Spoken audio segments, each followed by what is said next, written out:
two things I'd like to do is that I'd like to go back over the executive summary and go over the pro forma and tell you exactly what I'm looking for. Someone sent me an email today asking about the rubric. I thought it was pretty clear, but if there's questions, then we need to go over them again. My real concern today was that you probably have a general idea of what kind of business you're going to start. And the second thing is, and here's going to be a tough thing, what's the two products you're going to use, and how do I come up with a price, and how do I come up with a variable? That's probably where we are. I've got a question. Okay, good, Sean.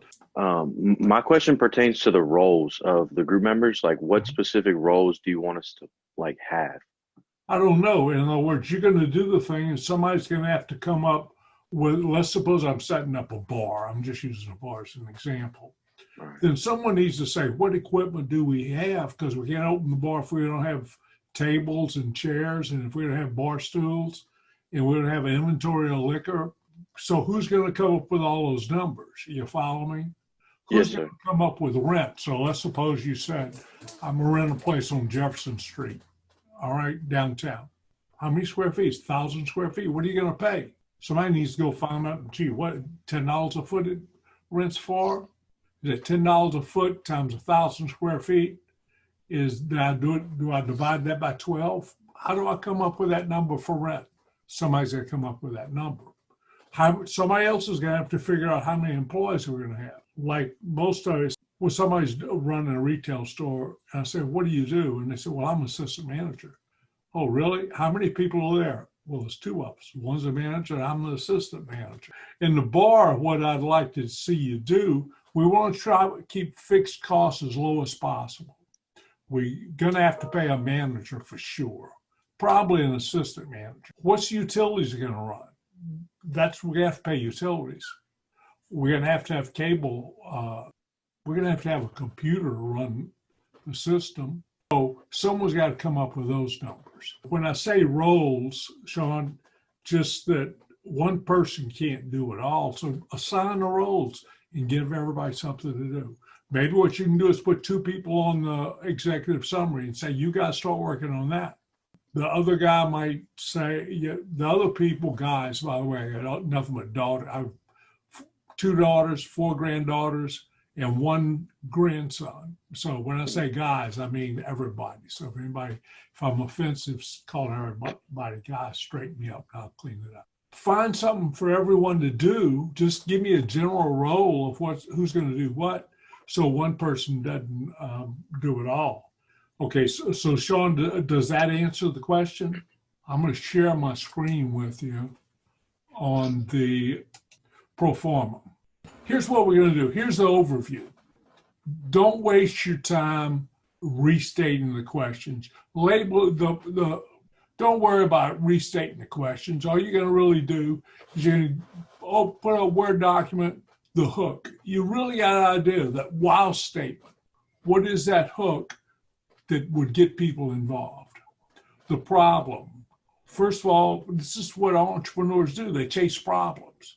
If there's not a problem, then there's no need for your business. What's the problem? And those are the things I want to make sure you address in the problem. So you're going to put number 1, you're going to write up the hook and convince me you've got a hook. The problem, tell me what the problem is. Number 3, tell me how you're providing a solution to that problem. Now, if I'm an investor, I want to see the problem. I want to make sure there's a real problem. I want to make sure how you say you're offering something unique that nobody else is doing.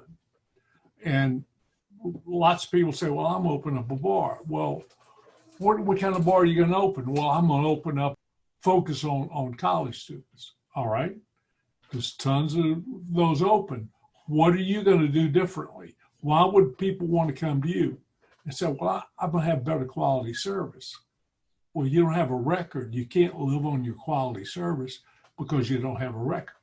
Now we get to number 4, the opportunity. Tell us why it's such a great, you got to convince me it's a great opportunity. Number 5, what's your competitive advantage? Your competitive advantage cannot be price. I've been in business 20 years. You're just coming in. I'm going to buy less expensive than you are. You don't have a track record with the vendors. You're not going to be buying as much as I'm buying, so you can't compete on price. Give me something other than price. What's your business model?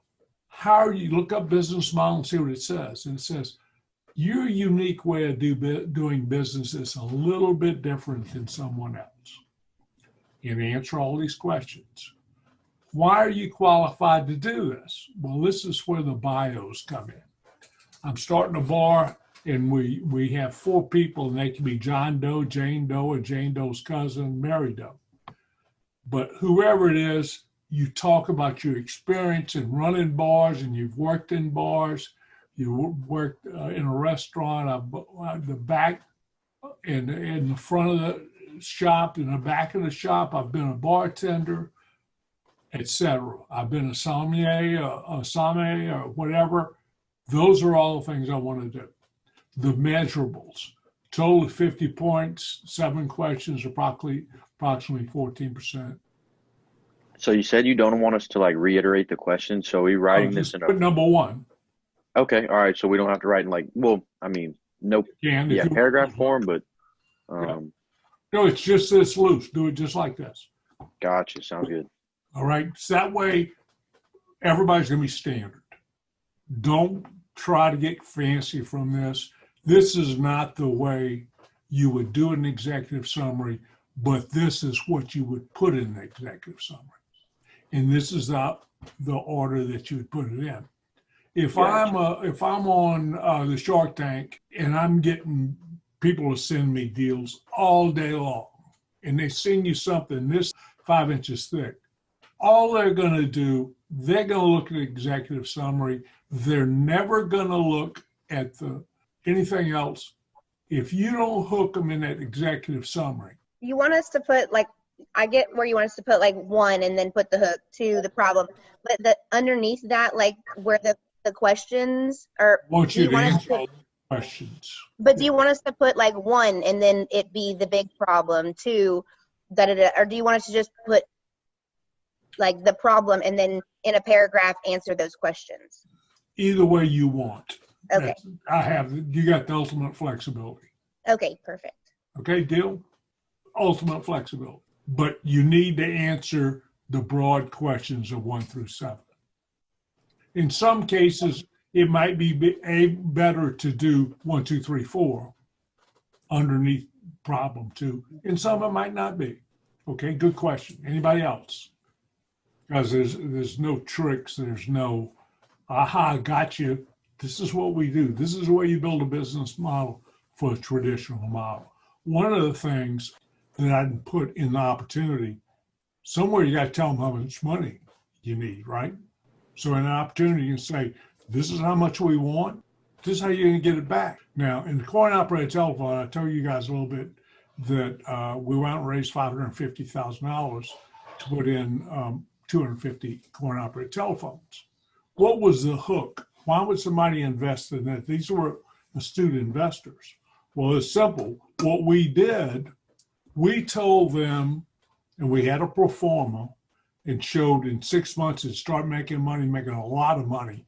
And what we agreed to do is we agreed to take 50% of the profits and pay them back. They were putting up $550,000. Our IRS said, I think the number was, you could do $1 out of every $100. Even though it wasn't debt, we didn't have debt with stock, we would pay them back for their investment.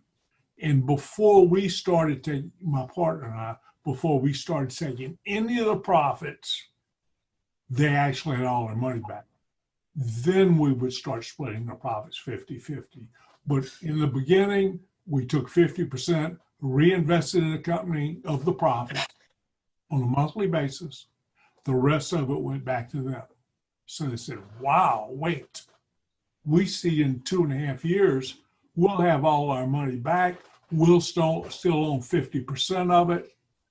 This is good. So that was our hook. That's the way we got them involved. And so what's your hook? But in that opportunity, you tell them, why is this a great opportunity? I want $550,000.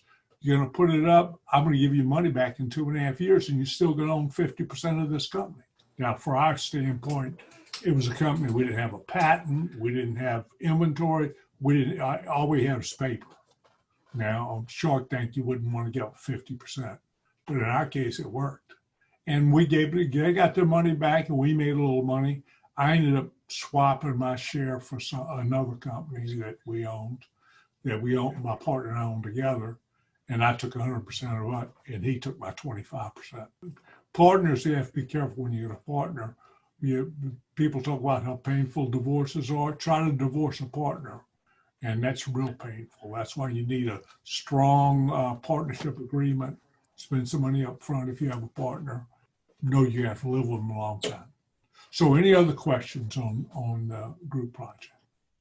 Make sure when you go through the state number 2, the problem, or anyone that has make sure you've answered all those questions. How is your model, we go down to number 5, why is your model scalable? It will, in other words, we can sell 20, but could we sell 20,000? Yes, it's scalable. It can work on 20, it can work on 20,000. And that we want to, where do you expect to be? We don't have 3 to 5 years, but we know 3 years where we expect to be. All right, if that's good, let me stop sharing the screen. Let's pull up the pro forma. Any questions before we go? I have a question. I noticed on Moodle, do we have an individual project due the same day as the group project? No, the next day, yes. Okay. Do you want to talk about that too? Yeah, I guess, because I have no idea what we're supposed to do for that. Okay. What I'd rather do, why don't I leave you with this till Tuesday, and then Tuesday we can set up another meeting, all right?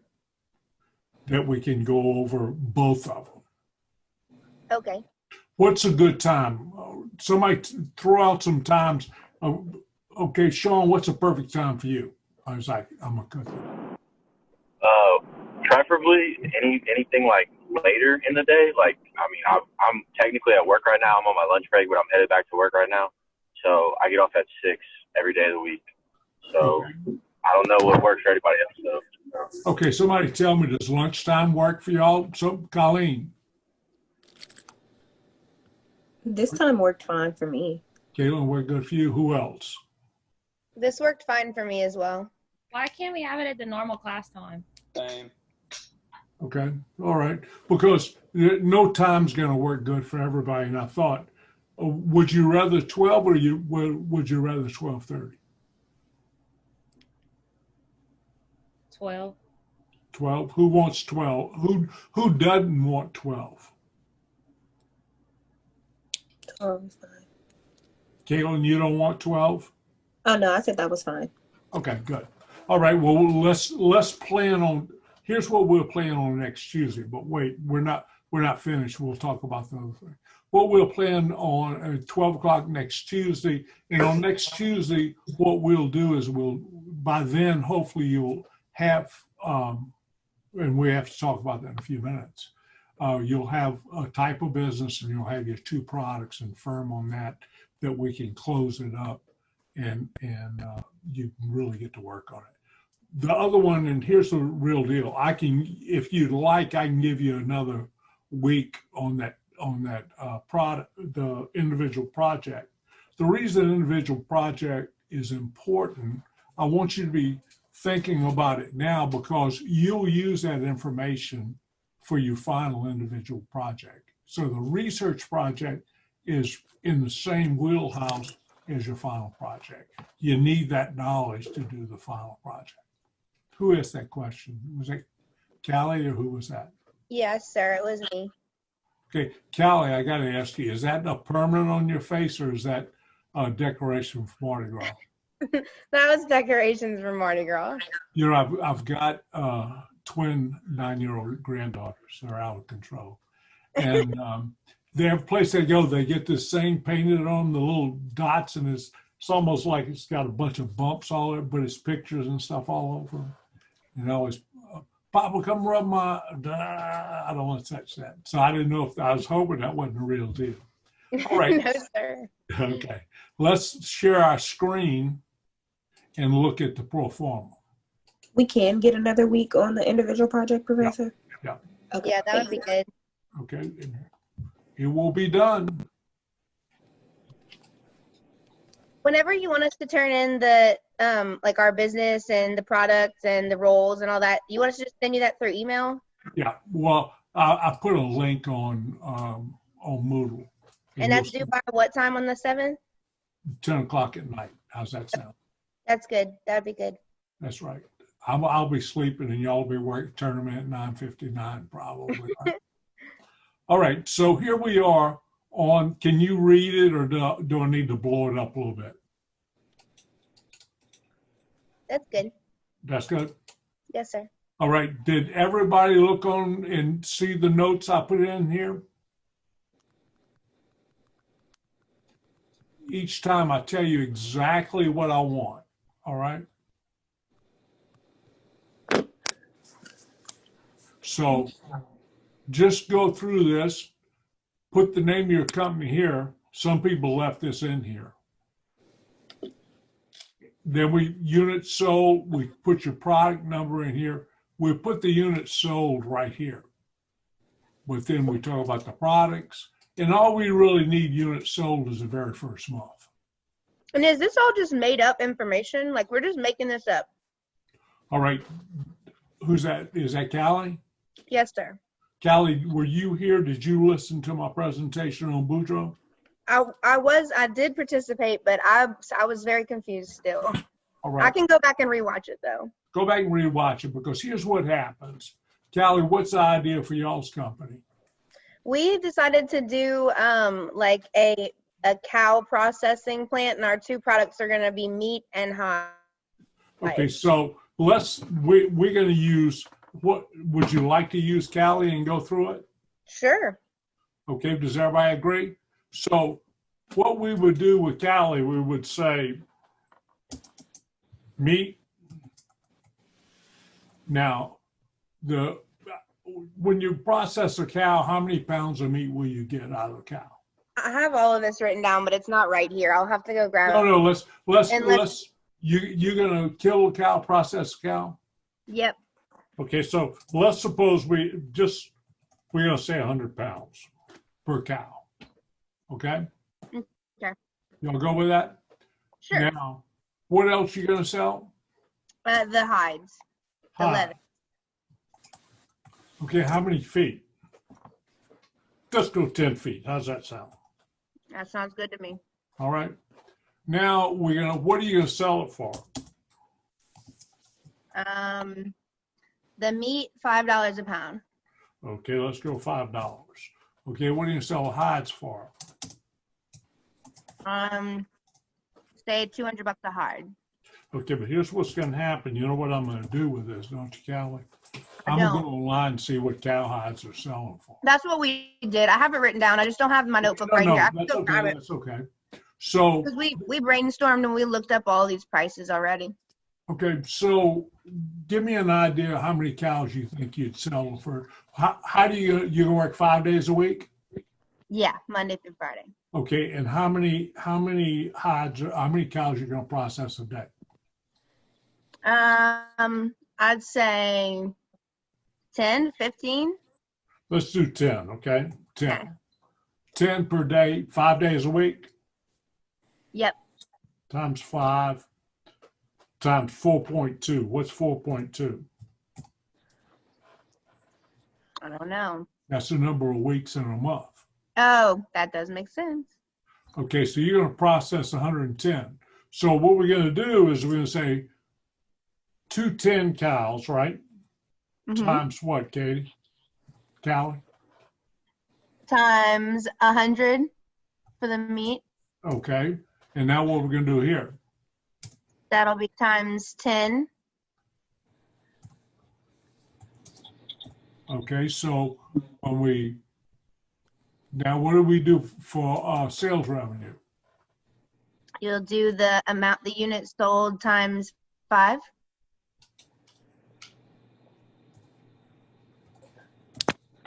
All right, and what do you do here?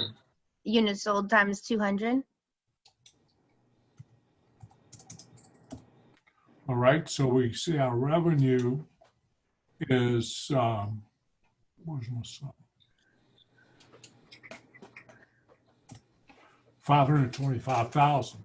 Now, Callie, I had to tell you, a brand new startup company processing 210 cows in their first month of operation is kind of strong, right? Yeah. So should we say we only process 2 cows a day? Yeah, let's do that. Let's change it to 2. Okay. Okay. All right. So now we got 105,000. Still, that's a lot of money for a startup company to make. So you're going to send this someplace to be processed, or you're going to process it? We were going to process it.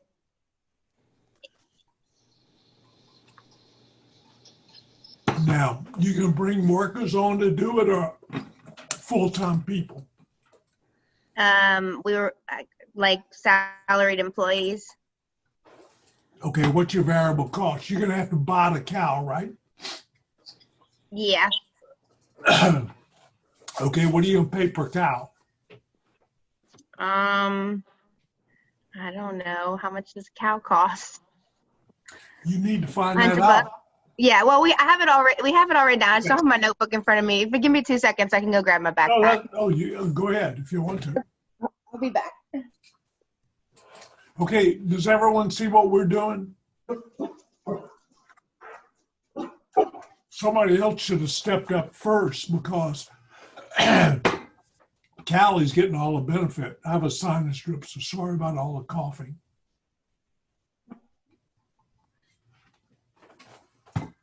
I hope she's not going out in the pasture to get the cow.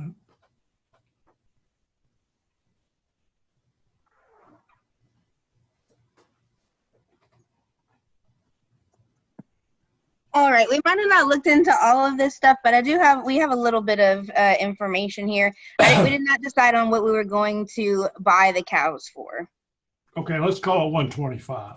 Okay. Okay. Now, the hides, someone's gonna have to process that hide, or you're gonna sell it. We were gonna process the meat and the hides all in one facility.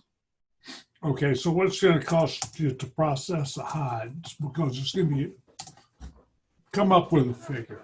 You're selling it for $200. You think $100 it costs to process it, or $50? Yeah, I'd say 50. Okay, let's use 50. All right. So now what we know is, what do you do here?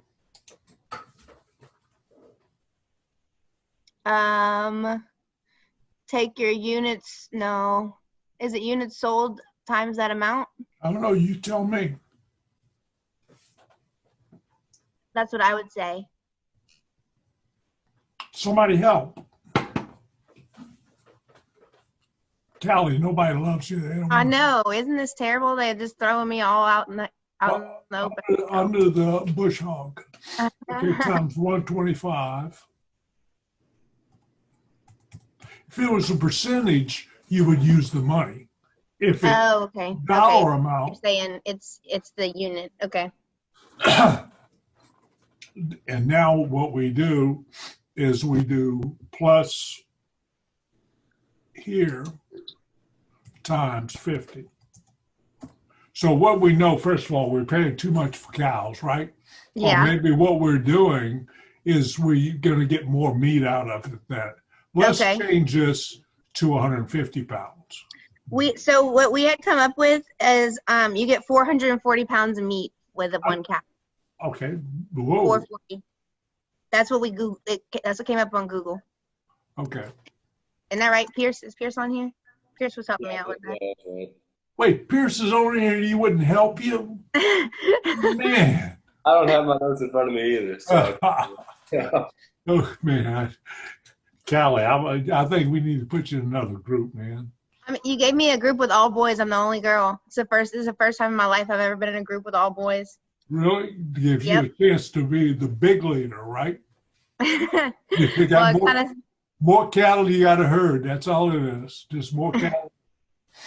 All right. So, now this number goes crazy, which means we.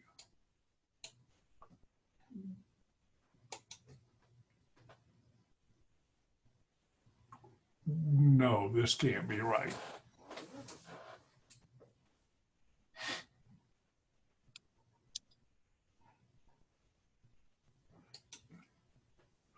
See, the number 125, what did we multiply it down, Callie? The 125 by the 440. What should it be? Let me calculate it. Nope. Here's what happens. It should be the number of cows, 42, Oh, okay. Times the 125. got it. Okay. Okay, That makes more sense. right? Now, what should the hides be? The number of units sold times 50. No. Yeah, the number of units sold, correct, 42 Yeah, times 50. times 50. But we see these are way out of whack because what it would say in this scenario, if you do the sum, your variable cost, you got 176,000 in revenues and your cost is only $7,000. That's crazy. There's not that kind of margin now, right? Not So even. where should we adjust? Where should we adjust the number in? Okay, well, we have one or two choices. All right. A cow is going to cost more than $125. Okay, good. We got some help, Callie. You got help. What are we guessing? So I Googled and it says about maybe like 2,500 a cow. How much? 2,500. Okay, now we're getting in the ballpark, right? That looks better. Okay, so now the hides that we say are going to sell for $200, let's change it. What's it going to cost us? Who's Harrison is your partner? No, I think who do I have here? Pierce, Holden. I don't know if the other two are on here. Pierce, you're there? He's busy Googling right now. I'm here. Yeah, I'm here. You're Googling, right?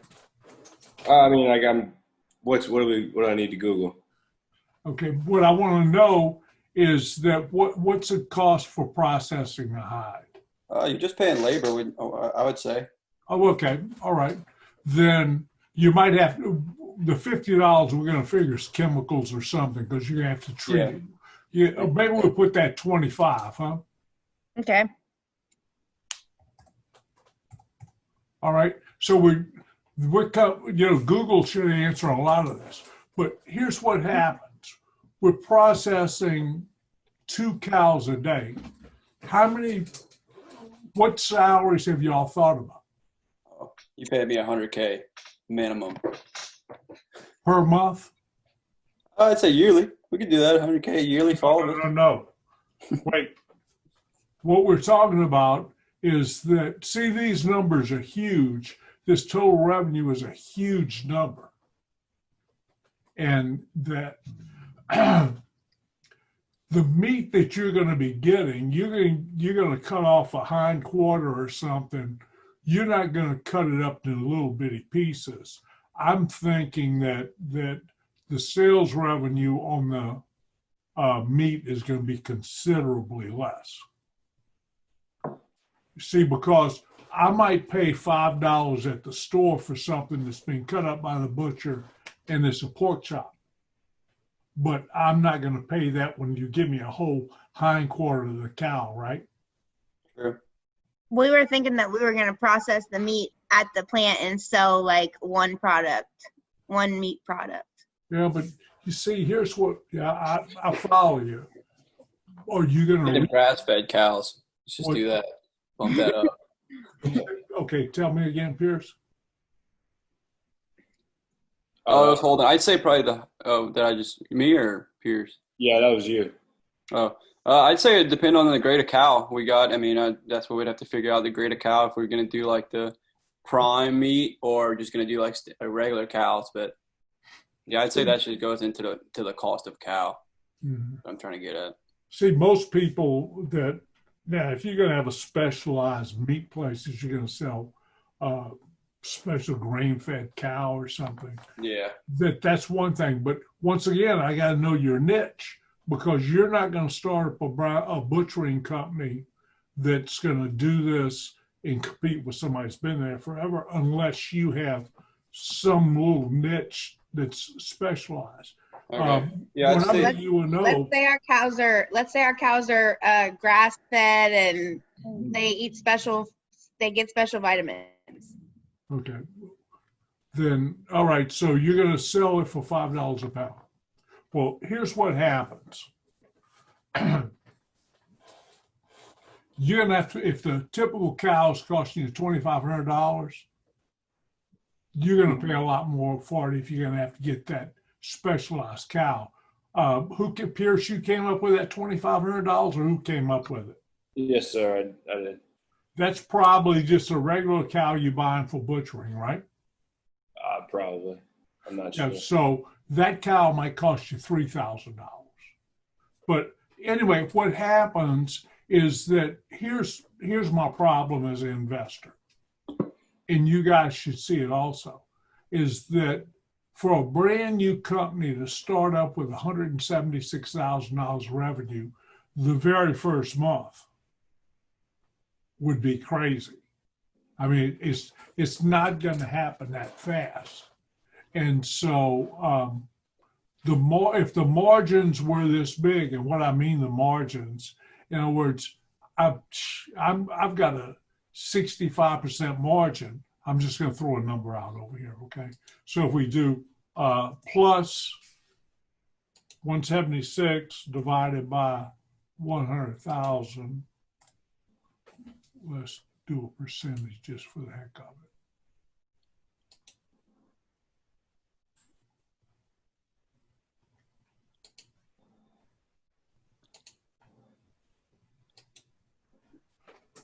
You're not going to make a 65% margin your first day. Everybody would be in that business. You follow Good at it.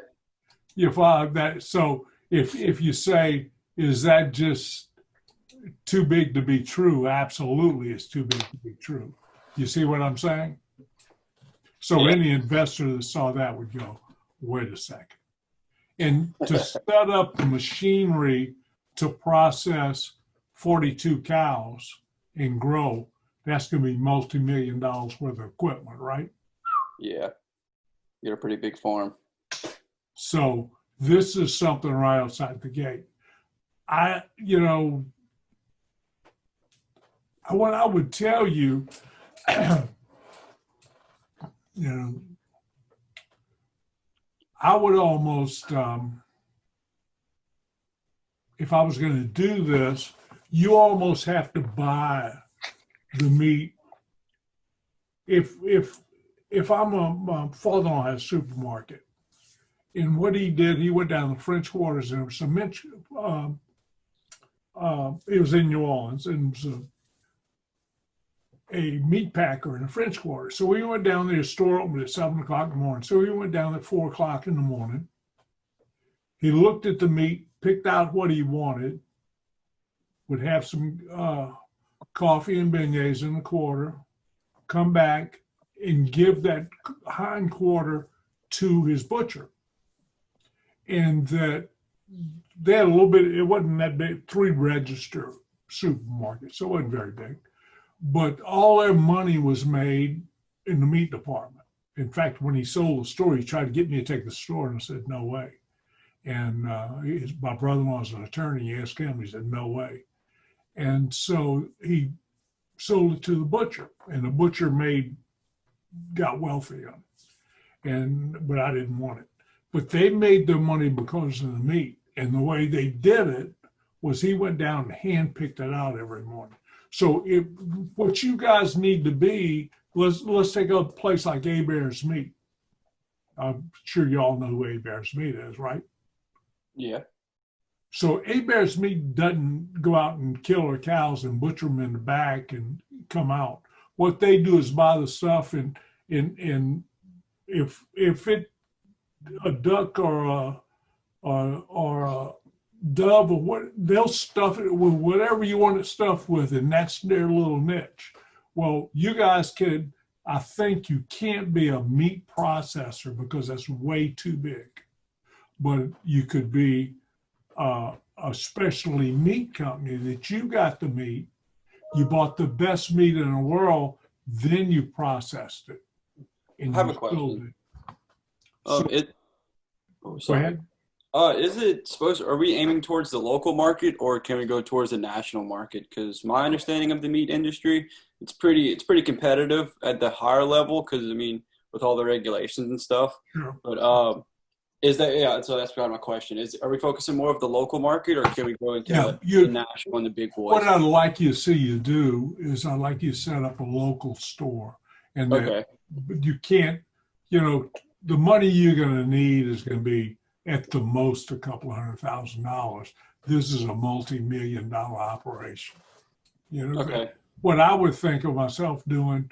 Have you ever been to Hebert's Meats down in what's I'm towards familiar with Abbeville? it. Yes, sir. Maurice. Have you been there before? Yes, sir. I'm familiar with it. Okay, so you go in and all it is a counter, right? Mm-hmm. And everything happens behind it. So what I would almost see myself doing is, would you have yourself like that sort of shop? Okay. So then what would you suggest as what we sell? Would it be like two different types of meat, or would it be like, say you're selling like steaks and ground meat, or like? Okay, that would work. Steaks and ground meat. So then where do you get your, like, what it would cost for you and what you're going to sell it for? Like, I guess what I'm asking is, so whenever your cost, like my cost of getting it would be what? We go to the butcher and we get a big rack of steaks, and then we bring it back to the shop and cut them up and sell them. And that's how, like, we don't sell the whole rack, we sell the individual steaks. I'm just trying to like wrap my head around. Here's what, when my father-in-law retired and he'd go to get ground meat, and this is what a lot of people do, is he would look in the meat counter and he would choose the meat and say, I want you to grind this for me. Okay. And so that it wasn't really ground meat, it was more, they picked it, and then there was a charge to grind the meat. I gotcha. I Right. get what you're saying. So That makes sense. So that maybe your cost is meat, and the other one is specialized services. What, in other words, ground meat or other things you might do with it. Or maybe what you do is that you say it's meat, and the second thing is just accessories. In other words, you might be selling some tenderizer, you might be selling some charcoal, you might have an ice machine that you're selling bags of ice. So you have meat and you have other, and then define other as a secondary product. Does that help? I guess, kind of. No. Don't let me off that easy. I know. I'm just confused at this point. I don't know. I guess I'm just gonna have to meet with the group, and we'll have to talk about what we're gonna do. Yeah, we'll figure it out. We've only gotten to meet one time, so and not everybody was able to make it. So we're just kind of like still in the trying to figure it out stage. Okay. See, here's what happens. Do this part of it, and when you do this part of it, it lets you know real fast, is this something we can do, or no, that's not us. Yeah, that makes sense. Okay. Who else? Does someone else have something they'd like to look at? My only question is, how specific do we need to get in our variable costs? Do we need to account for every single little cost? Here's what I would do. I would, let's suppose that if I had some like an A-Bears meat, right?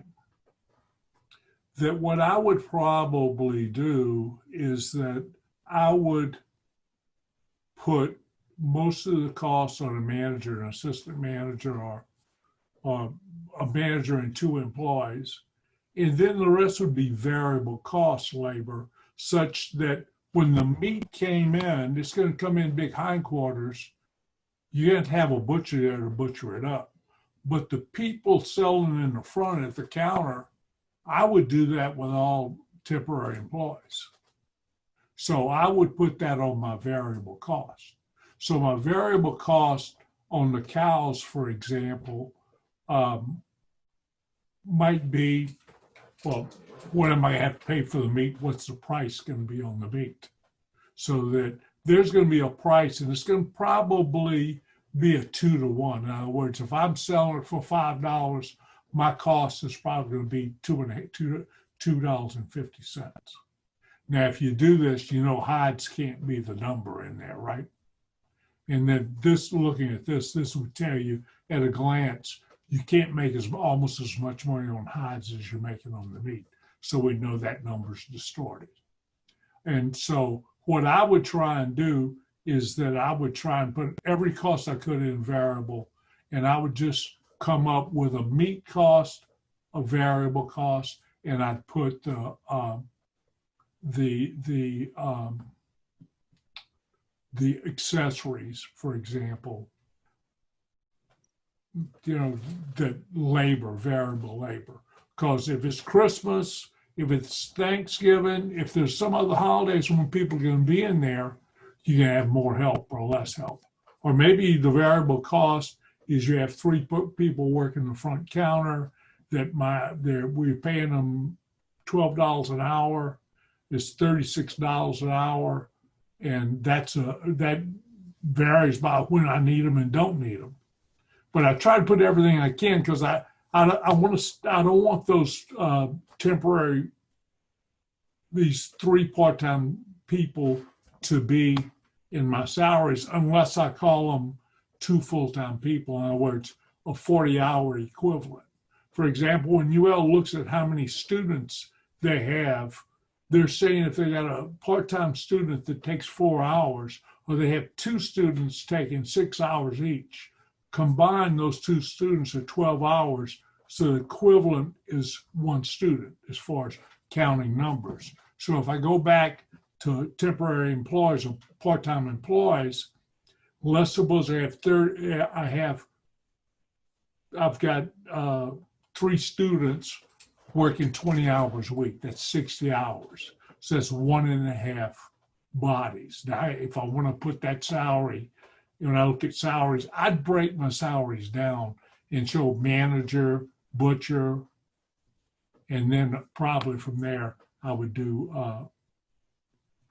equivalent of 2 employees. Now, on accessories, what happens is that you're going to have to come up with a guesstimate of sales revenues, and that you'll come up with a guesstimate, and 50% of the cost will be variable cost. Does that help at all? Yes, sir. Okay, Also, listen about your groups. Since Callie's leading the group, that what you guys can do, you call me and set up a time, and I'll open up with Zoom and talk to you. Yes, sir.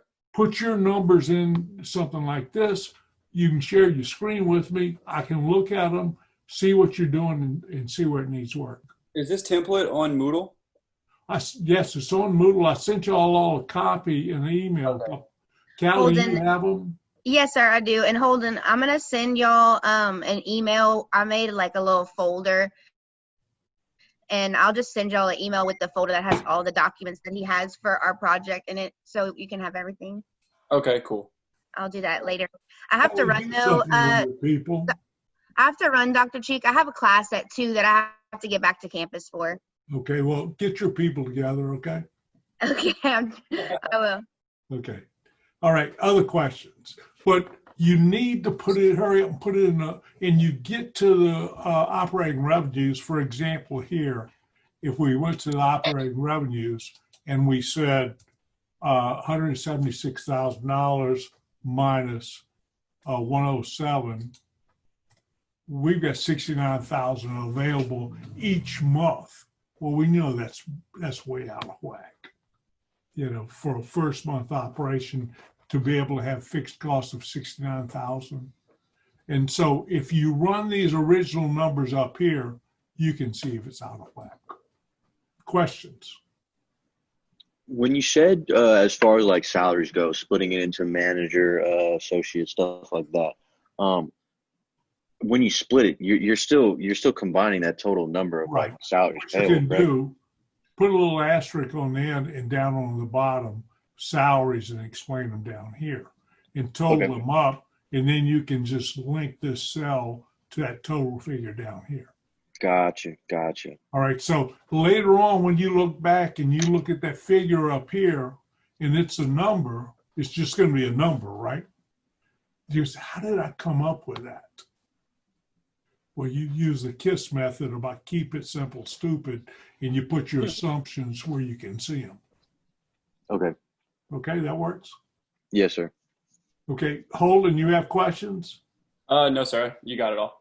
Okay, Ashley? Ashley, you have any questions? I'm good, thank you. Ashley, you're not from Lake Charles, are you? No, sir. Are you related to Dr. Etheridge? No, sir. Oh, okay. All right. I think his family is from Lake Charles. Okay. Who else is on? Colleen, you have questions?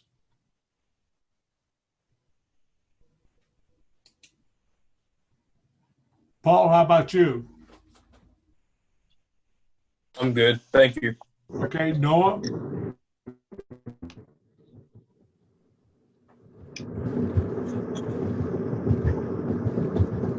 We have two Bo's. We have Bo Patton and Bo Cole. How about the Bo's? You guys have questions? No, sir. I'm good. Okay, guys. What we'll do is I'll come back on Tuesday. You don't have to come on Tuesday if you don't want to. What is Tuesday? Tuesday is the what? Tuesday. Oh, Monday's this now. We no need for us to have a meeting. Monday's Labor Day anyway. I think I changed the date. Yeah, so it'll be too late for us to discuss anything because you'll have turned it in. So I'm available. I'm usually around on weekends too. If y'all have questions, get back to me and I'll be glad to jump online and pop up a Zoom meeting and we can look at it, okay? If no other questions, we're going to go. Thank you. Dr. Chica, I have a question. Y'all good? Everybody's good? Yes, sir. Oh, we got one question. We got one. Okay, good. Dr. Chica, I have a question for you. If we were to like research like realistic numbers on the internet, should we like reference those where we got that information from, like an accredited? No, I'm not worried about that. What I'll do is when I get your numbers, I'll just do a little, if it looks out of whack, I'll do a little cursory search on it and come up with some figures. Okay, I just didn't want to pull numbers from the internet from places and like plagiarism comes into effect and whatnot, you know. No. What you're almost going to have to do, Caitlin, you're going to have to do, remember first SWAG, Scientific Wild Ass Guess, supported by Google? That's what we're doing. And that what the typical guys, if you're the Shark Tank would say, what's your background, right? So if I'm starting this meat deal, I want to hear that you worked at Hebert's Meats for a long time, or you always went there as a kid, you've been following them, or give me some reason that says I can justify lending you this. Because when the bottom line comes, anybody that invests in a startup, this is called seed capital, get it off the ground. They're not putting the money in that. They're putting the money in you. They believe in you. So yes, do a good job and if you do a good job on Google, in the old days, if you had to go around and by leg and research all this stuff, it'd drive you crazy. But let's suppose I was going to open it on Jefferson, downtown. Excuse me, all you gotta do is look around what's for lease and call them up and see what the lease rate is, right? There's your number. So I know what I'm gonna have to pay for rent, or a ballpark figure for rent.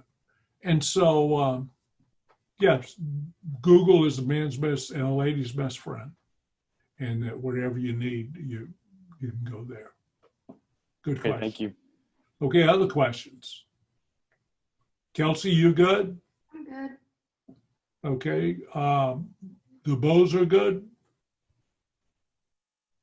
Yes, sir. I'm okay. Yes, Okay. sir. I'm gonna shut it down, guys. And if you got any questions, like I said, I'm available. All you gotta do, send me a quick note and say, hey, look, can I group meet with you? Can two of us meet with you? Can one of you meet? Yes, and I'll make deals so you can come in. Best way to catch me is catch me on office hours, and 10 till 1:30. And I might go away for 5 minutes or something, but just wait on me. I'll be back. And let me know what I can do. I'll be here, all right? All right, thank you for coming. And let me shut it down.